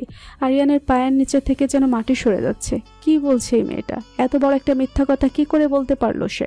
আরিয়ানের ফ্রেন্ড সার্কেলের সবাই রেগেমেগে অস্থির। আরিয়ানের মতো এত ভালো একটা ছেলের নামে এইরূপ কথা শুনে সবাই রাগে ফেটে পড়ল। শান্ত প্রচণ্ড উত্তেজিত কণ্ঠে বলল, এই মেয়ে, তোমার সাহস তো কম নয়। তুমি আরিয়ানের মতো একটা ছেলের নামে এই ধরনের কথাবার্তা বলছো? তুমি মেয়ে না হলে এক্ষুনি তোমার জিভ টেনে ছিঁড়ে ফেলতাম আমি। অন্যান্য সকল বন্ধুরাও একই রকম কথাবার্তা বলল। শুধু রাইসা চুপ করে বসে থাকলো। মেয়েটা হাসতে লাগলো, বলল, জানি তোমরা আমার কথা বিশ্বাস করবে না, সেজন্য আমি প্রমাণ সাথে করে নিয়ে এসেছি। বলে কতগুলো প্রিন্ট করা পিকচার সবার সামনে ছুঁড়ে ফেললো সে। সবাই সেগুলো হাতে নিয়ে দেখে বিস্ময়ে ফেটে পড়ল। ছবিতে দেখা যাচ্ছে আরিয়ান জোর করে রিদিতার সাথে জবরদস্তি করছে। আগত অতিথিরা আরিয়ানকে নানাভাবে গালমন্দ করতে লাগলো। ছি ছি আমজাদ সাহেব, আপনাকে আমি কত ভালো একজন মানুষ মনে করেছিলাম, আর আপনার ছেলে কিনা একটা লম্পট। এমন ছেলে জন্ম দিয়ে বেঁচে আছেন কি করে? আপনার চরিত্র নিশ্চয়ই খারাপ, তাই তো ছেলেও হয়েছে আপনার মতো দুশ্চরিত্র। আপনার সাথে আমার বিজনেস রিলেশনশিপ শেষ। প্রত্যেকে অনেক আজে বাজে কথাবার্তা বলে সেখান থেকে প্রস্থান করতে লাগলো। রয়ে গেল শুধু আরিয়ান, রিদিতা, পরিচয় থাকা মেয়েটা। আরিয়ানের ফ্যামিলি আর বন্ধু বান্ধবরা আরিয়ানের বন্ধু মাহিম বলল, আমি বিশ্বাস করি না আরিয়ান, তুই এরকম করতে পারিস। এই ছবিগুলো এডিটিং করা। আমরা তোর উপর বিশ্বাস হারাবো না কখনোই। বলে মেয়েটার দিকে এগোতে নিল। রাইসা তার হাত ধরে ফেলল। রেহান হতবাক হয়ে তাকিয়ে থাকলো। এখন ওকে বলে কিছু হবে? আমরা চোখের সামনে স্পষ্ট দেখতে পারলাম আরিয়ান ওই মেয়েটার সাথে কি করেছিল। তার উপর তুই আরিয়ানের পক্ষ নিবি? সবাই রাইসার কথায় বিস্ময়ে হতবাক হয়ে গেল। ঈশিতাকে টেনে নিয়ে বলল, তুই বিশ্বাস করিস আরিয়ানের মতো একটা ছেলে এমন করতে পারে? রাইসা হাত ছাড়িয়ে নিয়ে বলল, বিশ্বাস না করার কি আছে? চোখের সামনে যা দেখছি সবই তো সত্যি। ও হয়তো সবার সামনে দেখায় যে ও মেয়েদেরকে পাত্তেই দেয় না, কিন্তু আসলে যে ওর চরিত্র এত খারাপ সেটা আজকের ঘটনা না ঘটলে বুঝতেই পারতাম না। মিসেস শায়লা খান, আমজাদ সাহেব আর ডক্টর রেজা চৌধুরী কান্না করছিলেন। আরিয়ান এতক্ষণ এসব ঘটনা দেখে পাথরের মতো হয়ে গিয়েছিল, কিন্তু রাইসার এসব কথাবার্তা শুনে সে আর নিজেকে ঠিক রাখতে পারল না। প্রচন্ড উত্তেজিত হয়ে আরিয়ান চিৎকার করে বলতে লাগলো, এসব মিথ্যে, সবকিছু মিথ্যে। আমি এমন কিছুই করিনি। আমাকে জোর করে ফাঁসানো হয়েছে। আমার বিরুদ্ধে বড় কোনো ষড়যন্ত্র করা হয়েছে। বলতে বলতে আরিয়ান মাটিতে বসে পড়ল। ও চোখ মুখ লাল হয়ে গেছে। অপমানে, কষ্টে, দুঃখে তার পুরো শরীর যেন অবশ হয়ে গেছে। মিসেস শায়লা খান, আমজাদ সাহেব আর তার বন্ধুরা এসে তাকে সান্ত্বনা দিতে লাগলো। রেজা চৌধুরী রিদিতা নামক মেয়েটার দিকে এগিয়ে গিয়ে তাকে ঠাস করে থাপ্পড় মারলেন। প্রচন্ড শেষের দিকে সাথে বললেন, বল তুই কে? তুই আমাদের হিদিতা হতে পারিস না। বল কেন এসেছিস এখানে? আরিয়ানের নামে এমন মিথ্যা বানোয়ার ষড়যন্ত্র কেন সাজিয়েছিস? প্রচন্ড শ্লেষের সাথে বললেন। মেয়েটা ডক্টর রেজা চৌধুরীকে ধাক্কা দিয়ে দ্রুত দৌড়ে বাইরে বেরিয়ে গেল। ডক্টর রেজা চৌধুরী নিজেকে সামলে নিয়ে সবার উদ্দেশ্যে বললেন, ও আমার হিদিতা হতে পারে না। আরিয়ানের সাথে যা হয়েছে সব মিথ্যে বানোয়াট এবং অন্যায়। আমি ওকে খুব ভালো করে চিনি। ও খুব ভালো একটা ছেলে। ও এমন করতেই পারে না। আমি ওই মেয়ের সম্পর্কে সব খোঁজ খবর নেব। ওকে পুলিশে দিয়ে আসল ঘটনা খুঁজে বের করব। মিসেস শায়লা কান্না করতে করতে বললেন, আমরা না হয় বিশ্বাস করে নিলাম আরিয়ান এমন করেনি, কিন্তু বাইরের মানুষের মুখ কি করে বন্ধ করব? আমজাদ সাহেব বললেন, বাইরের মানুষ যা খুশি তাই বলুক, আমরা তো জানি আমাদের ছেলে কেমন। আমরা বিশ্বাস করলেই হলো। আর ওই মেয়েটার সম্পর্কে সবকিছু খোঁজ খবর নিয়ে দেখবো ও আরিয়ানের সাথে কেন এমন করলো। আমি এখনই পুলিশের কাছে ফোন করছি। পুলিশে ফোন করার কথা শুনে রাইসা আমজাদ সাহেবকে দিগ্ভ্রান্ত করার জন্য বলল, এখন নিজের ছেলের দোষ থাকতে আর কি কি করবেন আঙ্কেল? সকলে অবাক হয়ে গেল রাইসার কথায়। ঈশিতাকে ধমকে উঠে বলল, তুই তোর মুখটাকে একটু বন্ধ রাখ। হঠাৎ ওই মেয়ের প্রতি তোর এত দরদ উঠলো কেন রে? সন্দেহের চোখে ঈশিতা তাকালো রাইসার দিকে। রাইসা কিছু না বলে বেরিয়ে গেল। আর এদিকে সবাই আরিয়ানকে শান্ত করে ওকে ঘরে নিয়ে গেল। কালো লেডিস টি শার্ট আর জিন্স প্যান্ট পরা একটা মেয়ে বসে আছে বাইকের উপরে। এখন লেহেঙ্গা পরিহিতা আর ভারী সাজগোজের সজ্জিত একটা মেয়ে এসে দাঁড়ালো তার কাছে। মেয়েটি আর কেউ নয়, রিদিতা নামধারী সে মেয়েটি। আর বাইকের উপর বসা মেয়েটি তার মুখের মাস্ক সরাতে প্রচণ্ড জোরে হেসে উঠল। মেয়েটি আর কেউ নয়, রাইসা। কেমন অ্যাক্টিং করলাম ম্যাম? শয়তানি মার্কা কুৎসিত হাসি দিয়ে বলল রিদিতা নামধারী মেয়েটি। রাইসা পৈশাচিক হাসি হেসে বলল, অনেক অনেক ভালো অ্যাক্টিং করেছো তুমি, তাও অনেকগুলো দিন। এজন্য তোমার পাওনা থেকে আরো ডাবল দিলাম। আমাকে অপমান করার শাস্তি এবার আরিয়ান খানকে সুদ সমেত দ্বিগুণ হারে ফিরিয়ে দিয়েছি। এবার দেখি ও সবাইকে মুখ দেখায় কি করে। বলে মোটা 2 বান্ডিল টাকা বাড়িয়ে দিল সামনে থাকা মেয়েটির দিকে। মেয়েটি হাসতে হাসতে চলে গেল একটা কালো রঙের গাড়িতে করে, আর রাইসা আবারও একটা কুটিল পৈশাচিক হাসি দিল। পরদিন পুরো ভার্সিটি জুড়ে প্রচার হয়ে যায় আরিয়ানের বিয়ের ঘটনাটি আর হৃদিতা নামধারী ওই মেয়েটির এমন কর্মকাণ্ড। সোশ্যাল মিডিয়াতে মেয়েটির দেখানো সেই ছবিগুলো দ্রুত ভাইরাল হয়ে যায়। আরিয়ানের মতো একটা ভালো ছেলে এমন কাজ করতে পারে সেটা কেউ যেন বিশ্বাসই করতে পারছে না। পুরো ভার্সিটি জুড়ে নিন্দার ঝড় বইতে থাকে। আত্মীয় স্বজনদের কাছ থেকে আরিয়ানের বাবা মায়ের কাছে এবং আরিয়ানের কাছে প্রচুর ফোন কল আসতে থাকে। প্রত্যেকে এই ঘটনার ব্যাপারে জানতে চাইছে এবং কুটিল চরিত্রের কতগুলো মানুষ সুযোগ পেয়ে অশ্রাব্য ভাষায় গালি দিচ্ছে।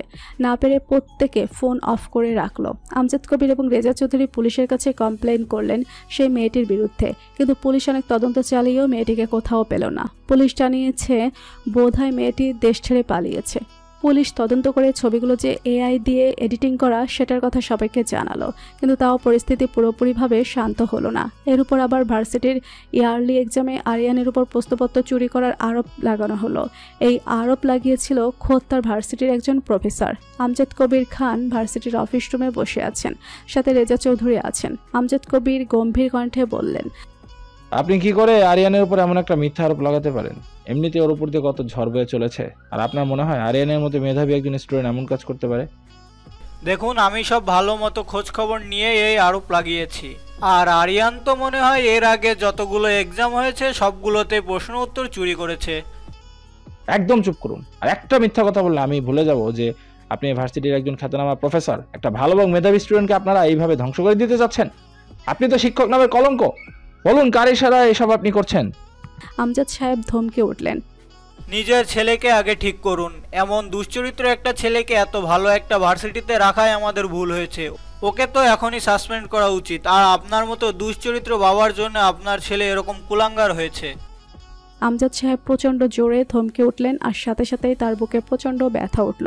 রেজা চৌধুরীর সাথে সাথে তাকে ধরে ফেললেন। আমজাদ সাহেব বুকের বাম পাশে হাত দিয়ে ব্যথায় কুঁকড়ে উঠছেন।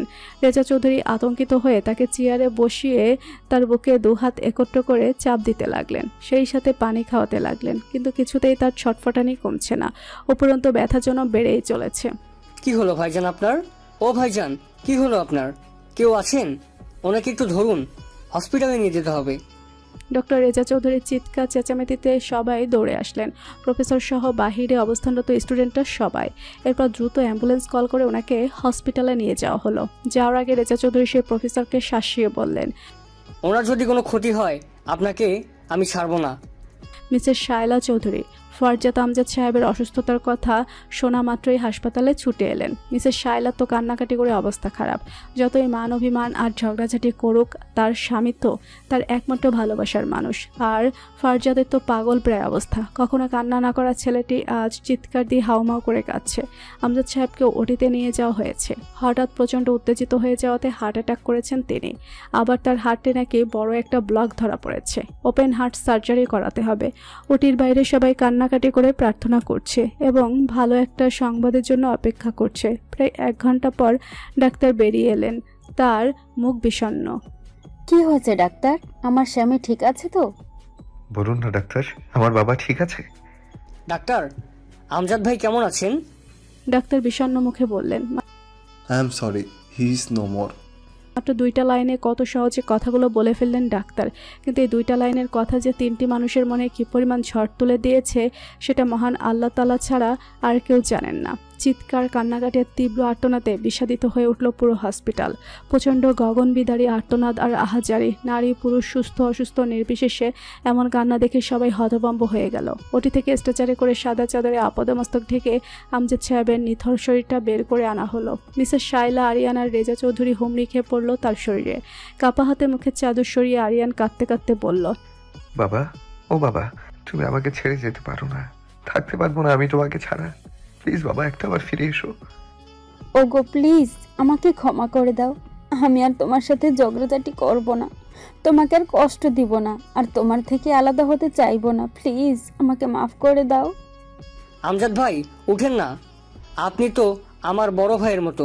প্লিজ এভাবে আমাকে এতিম করে দিয়ে চলে যাবেন না। কার কথাই বা আজ আর শুনবেন আমজাদ সাহেব। তিনি সব মায়া কাটিয়ে চিরতরে চলে গেছেন পরাপারে। একটু সময় পর ছুটে আসতে দেখা গেল রুনা আহমেদ আর সঞ্জিত আহমেদকে। আমজাদ সাহেবকে এই অবস্থায় দেখে রুনাও ঠিক থাকতে পারল না। এত ভালো একটা মানুষকে জীবনে কতটা কষ্ট সহ্য করতে হলো, তাও বিনা কারণে, আর তার কারণও কিনা তার নিজের স্বামী। রুনা আহমেদের সমস্ত রাগ গিয়ে পড়ল সঞ্জিত আহমেদের উপর। হঠাৎ রুনা আহমেদ সঞ্জিত আহমেদের শার্টের কলার শক্ত করে ধরে তীব্র কঠোর কণ্ঠে বলে উঠলেন, মিথ্যাবাদী প্রতারক, তোমার জন্য আজকে আমজাদ ভাইয়ের এই অবস্থা। এত ভালো একটা মানুষকে তুমি জীবনেও শান্তি দিলে না। বিনা অপরাধে এতগুলো বছর শাস্তি ভোগ করতে করতে আজ তিনি চিরতরে চলে গেলেন। সবাই অবাক হয়ে গেল রুনা আহমেদের কথা শুনে। মিসেস শাইলা এগিয়ে এসে কান্না বিজড়িত কণ্ঠে বললেন, কি হয়েছে রুনা, সব খুলে বল আমাকে। সঞ্জিত আহমেদ শার্টের কলার ছাড়িয়ে বললেন, কি করছো কি রুনা, ছাড়ো আমাকে। আজ আমি তোকে সব সত্যি কথা বলবো শাইলা। এতদিন আমার সংসার ভাঙার ভয়ে তোকে কিছু বলতে পারিনি, কিন্তু আজ আমার কোনো ভয় নেই। এই মানুষরূপী জানোয়ারটার সাথে আমি আর থাকতে চাই না। সঞ্জিত আহমেদ নানা কথা বলে রুনা আহমেদকে আটকানোর চেষ্টা করতে লাগলেন, কিন্তু মিসেস শাইলা বাধা দিয়ে রুনা আহমেদকে সব বলতে বললেন। রুনা আহমেদ বলতে শুরু করলেন, আরিয়ানের সাথে ওই মেয়েটা যে কাজ করেছে, আজ থেকে 17 বছর আগেও এই মানুষটা তোর আর দুলাভাইয়ের সাথে সেই একই কাজ করেছে। মানে দুলাভাই আর একটা মেয়ের ঘনিষ্ঠ অবস্থায় যে ছবি তুলে সঞ্জিত দেখিয়েছিল, সেটাও ছিল এডিটিং করা। টেকনোলজি দিয়ে খুব শুষ্ক এডিটিং হওয়ায় বোঝাই যায়নি সেগুলো বাস্তব নয়। কিন্তু তুই সত্য মিথ্যার বাস বিচার না করেই দুলাভাইকে সারাটা জীবন দোষারোপ করে গেলি। একটাবারও তার কথাগুলো বিশ্বাস করলি না। আমাকে শারীরিক আর মানসিক নির্যাতন করে এই পশুটা আমার মুখ এতদিন বন্ধ করে রেখেছিল। সব শুনে মিসেস শাইলার মাথায় রক্ত উঠে গেল। বর্তমান অবস্থা ভুলে তিনি সঞ্জিত আহমেদকে এলোপাথারি চড় মারতে লাগলেন। কেউ আটকাতে এলো না। মিসেস শাইলা মারতে মারতে এক সময় ক্লান্ত হয়ে ফ্লোরে আশ্রে পড়ে চিৎকার করে কাঁদতে লাগলেন। আজ তার কান্নার কোনো সীমারেখা নেই। তার ভালোবাসার মানুষটার উপর তিনি কম অবিচার করেননি। সারাটা জীবন তার সাথে ঝগড়াঝাটি করে তাকে কষ্ট দিয়ে গিয়েছেন। বারবার আমজাদ কবির বোঝাতে এলেও একটা বারও তিনি তার কথা শোনার চেষ্টা করেননি।